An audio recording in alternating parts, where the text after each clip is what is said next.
Ya, selamat sore Pak Ketum dan Pak Capres. Saya hanya bilang begini, kalau Indonesia itu diibaratkan pesawat, pesawatnya itu jatuh, saya mau tanya Pak Capres, kalau pesawat jatuh yang dicari apa? Apanya yang dicari duluan?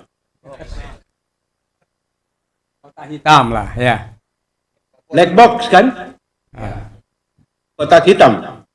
Ya, saya ini sudah bersama rakyat Papua kotak hitam, black box. Indonesia tanpa Papua itu tidak ada. Ya, karena Papua itu black box, Pak Capres. Pertanyaan saya itu, Pak Capres, untuk Papua itu penyelesaian konflik di Papua itu gimana? Karena dari semua presiden, satu-satunya presiden yang mampu menyelesaikan Papua sampai hari ini itu hanya Gus Dur. Lain dari itu belum ada punya komitmen dan punya cara yang terbaik untuk rakyat Papua menyelesaikan konflik. Itu yang pertama ya. Papua. Ini saya ingin sampaikan pada Bapak Ibu sekalian, pendekatan yang kami lakukan di dalam menyelesaikan konflik-konflik yang ada di Jakarta. Dan pendekatan itu yang juga akan insya Allah kami lakukan kalau ada konflik apapun di luar. Di Jakarta ini ketika kami mulai bertugas, itu banyak kampung-kampung yang statusnya konflik. Dan rumit konfliknya itu. Rumit. Bahkan ada tempat yang aparat kita saja itu memberitahu Pak Gubernur jangan ke sana, karena kalau aparat kami datang itu disambutnya pakai parang. Jadi mungkin itu tidak menonjol di media, tapi itu terasa sekali di Jakarta Timur. Nah, saya datang ke situ, saya ketemu, bicara dengan mereka, tapi saya temukan pendekatannya adalah pendekatan kolaborasi. Jadi punya kewenangan, jangan merasa paling tahu jalan keluarnya. Ya, punya kewenangan bukan berarti punya pengetahuan, tapi duduk dan panggil siapa? Satu, yang kita rasakan nih, identifikasi stakeholder utama. Ini siapa aja? Ini nomor satu. Terus yang kedua, libatkan pakar yang memiliki contoh-contoh komparatif atas solusi. Jadi kita semua nggak bisa berpikir outside the box. Karena kita udah box in nih dengan urusan ini. Tapi begitu kita mendatangkan orang yang dia bisa bilang, ini contoh solusi di Meksiko. Ini contoh solusi di Puerto Rico. Ini contoh solusi di Afrika. Mendadak kita tuh punya menu pilihan solusi yang lebih banyak. Nah, itu membantu sekali dalam menyelesaikan konflik. Apalagi pihak yang berkonflik biasanya sudah tidak ketemu dengan jalan baru. Yang kedua.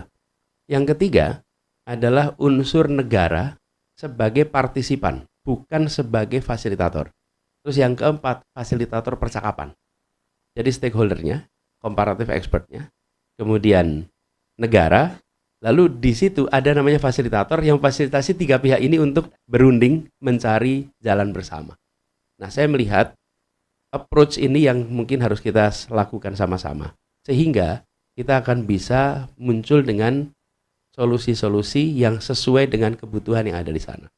Dan ketika mengatakan masalah di Papua, maka masalahnya itu jangan dianggap satu di semua tempat. Papua pegunungan punya tantangan yang berbeda dengan Papua pesisir. Dan Papua pegunungan pun bervariasi itu. Papua pegunungan. Kebetulan Pak Hans, kami berkegiatan di Indonesia Mengajar, itu mengirimkan guru-guru sejak 2010 di Papua. Termasuk Papua Barat. Waktu itu masih Papua dan Papua Barat. Sehingga guru-guru kita itu sana dan saya berkesempatan untuk mendatangi tempat-tempat itu sehingga menyaksikan betul kebutuhan satu tempat dan tempat lainnya itu beda sekali. Lalu kita di pemerintah pusat harus banyak mengubah standar yang kita buat. Standar kita itu simetrik. Sehingga standar itu harus diubah. Saya beri contoh, Pak. Ini sekolah di pegunungan. Anak-anak itu pada nggak mau sekolah. Kenapa masalahnya? Masalahnya karena mereka tidak pakai sepatu. Sehingga lantai ubin itu dingin bikin pilek. Mereka inginnya lantainya tidak pakai ubin. Karena lantai ubin itu membuat dingin dan tidak enak sekali. Karena kalau bicara tentang ketinggian-ketinggian di sana kan ketinggian yang luar biasa. Tapi standar sekolah kita itu se-Indonesia sama. Nah, maksud saya, masalah di Papua ini, satu, bukan sama, beda-beda. Yang kedua, solusinya negara harus melonggarkan SOP. Harus melonggarkan SOP.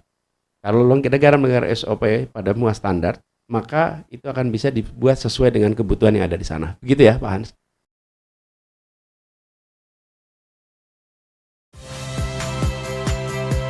Saya Priska Clarissa. Saksikan program-program Kompas TV melalui siaran digital, pay TV, dan media streaming lainnya. Kompas TV, independen, terpercaya.